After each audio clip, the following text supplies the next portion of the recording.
இங்கே பாருங்கள், இன்றைக்கி மார்க்கெட் போயிட்டு வந்தேன். மார்க்கெட்னால் வெஜிடபிள் மார்க்கெட் போயிட்டு வந்தேன். போயிட்டு வந்ததில் ஆப்பிள் வாங்கினேன். ஏன்னா இதை விட அதிகமாக வாங்கினா ரொம்ப நாளாகி ஒரு மாதிரி சுருங்கி போன மாதிரி ஆகிடுது.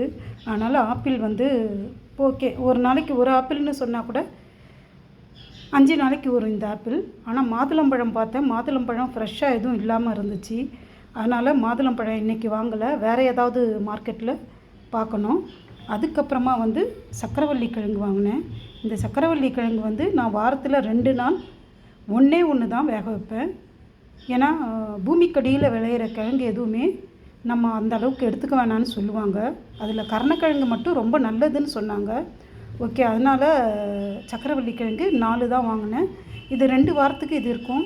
இது கெட்டு போகாதுன்றனால அதனால் எடுத்து எண்ணி 4 தான் வாங்கினேன். அதுக்கப்புறமா இது சோளம் எனக்கு ரொம்ப பிடிக்கும், ஸ்வீட் கார்ன். அதனால் இது வாங்கினேன். இது 2 வாங்கினேன். ஏன்னு கேட்டிங்கன்னா, எங்கள் வீட்டுக்கு குழந்தைங்க வருவாங்க, அவங்களுக்கு அந்த ஸ்வீட் கார்ன் ரொம்ப பிடிக்கும். அவங்க ஹிந்திக்கார பசங்க. அதனால் அவங்களுக்கும் சேர்த்து இதுவும் வாங்கினேன். அதுக்கப்புறமா கேப்சிகம் எப்பயுமே எனக்கு ரொம்ப பிடிக்கும். முட்டையில் போட்டு செய்வேன், இல்லைனா வேறு எதுனா நான்வெஜ்ஜில் கூட போட்டு செஞ்சால் எனக்கு ரொம்ப பிடிக்கும்.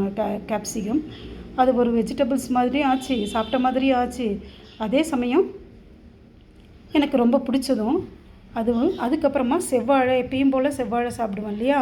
இப்போ செவ்வாழை பழுக்கிற வரைக்கும் இந்த 2 பழம் தான் இருந்துச்சு மலைவாழைப்பழத்தில், அதுவும் காயாக தான் இருந்துச்சு. சரி, பழுத்தது வரைக்கும் இந்த 2 எடுத்துகிட்டு வருவோம், அதுக்கப்புறமா பழுத்தது வேறு எங்கேயாவது வாங்கலாம். இங்கே பக்கத்தில், எங்கள் வீட்டு பக்கத்தில் ரிலையன்ஸ் ஃப்ரெஷ் இருக்குது. அதில் போயிட்டு நான் வாங்கலான்னு நினச்சிட்ருக்கேன். அதுக்கப்புறமா சப்போட்டா பழம். இது சப்போட்டா பழம் இன்றைக்கி ஃப்ரெஷ்ஷாக வந்துருந்துச்சு. சரி, அதனால் வாங்கினேன். ரொம்பவும் அதிகமாக வாங்கிட்டனாலும் சிலது வீணாக போயிடும். அது எனக்கு வீணாக போகிறது ரொம்ப கஷ்டமாக இருக்கும். அதனால் நான் அப்புறம் கொஞ்சம் வெங்காயம் இல்லைன்னு நினச்சிட்டு கொஞ்சமாக வெங்காயமும் வாங்கினேன். இதில் வெஜிடபிள்ஸ் எதுவுமே நான் வாங்கவே இல்லை. நாளைக்கு தான் வாங்கலாமான்ட்டு யோசனை பண்ணிகிட்ருக்கேன். டெய்லி நான் இதில் என்ன பிரச்சனைன்னா, நான் என்னோடய வெஜிடபிள்ஸ் எதுவுமே ஃப்ரிட்ஜில் வைக்க மாட்டேன். கீரை மட்டும். ஏன்னா அந்த ஒரு கட்டு கீரை வாங்கினா எனக்கு ஒருத்தருக்கு அது ரொம்ப அதிகம். அதனால் 2 நாள் வச்சுக்குவேன்.